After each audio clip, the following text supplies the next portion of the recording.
ঘটনার সূত্রপাত ৫ই জানুয়ারি ২০২৪।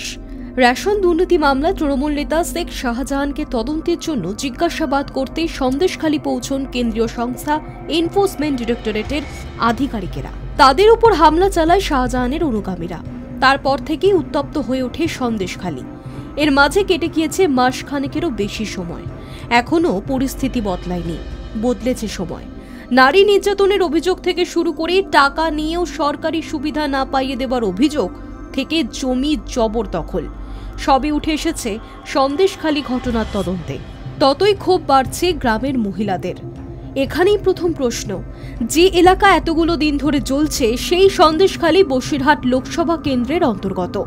সেই লোকসভা তৃণমূল সাংসদ নুসরাত জাহান, হ্যাঁ তিনিও একজন মহিলা।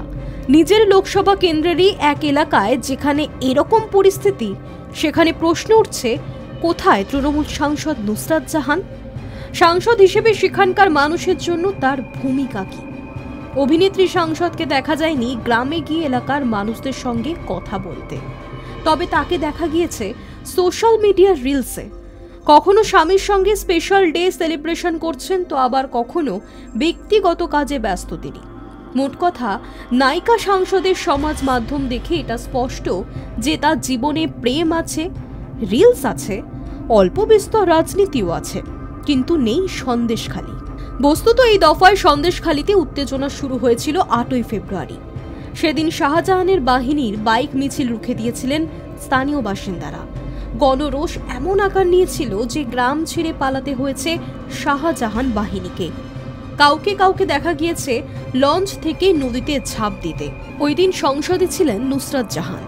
সংক্ষিপ্ত বক্তৃতায় তার দাবি ছিল কেন্দ্রীয় সরকার যেন বাংলার বকেয়া অর্থ মিটিয়ে দেয়। এখনো শান্ত হয়নি সন্দেশখালী, বরং প্রত্যেক দিন নতুনভাবে উত্তপ্ত হয়েছে। দফায় দফায় জারি হয়েছে ১৪৪ ধারা। এত কিছুর পরও সন্দেশখালী নিয়ে সেভাবে কিছুই করতে দেখা যায়নি তারকা সাংসদকে। এই ১৬ দিনে সন্দেশখালী নিয়ে কোনো সন্দেশই সমাজ মাধ্যমে দেননি নুসরাত জাহান। তবে তার বিবিধ পোস্ট দেখে তৃণমূলের অন্দরে অনেকেই কৌতূহলী, নুসরাত কি লোকসভা ভোটে টিকিট না পাওয়ার সন্দেশ পেয়ে গিয়েছেন? নইলে তিনি সন্দেশখালী নিয়ে এতটা নিস্পৃহ কেন? Hi news network.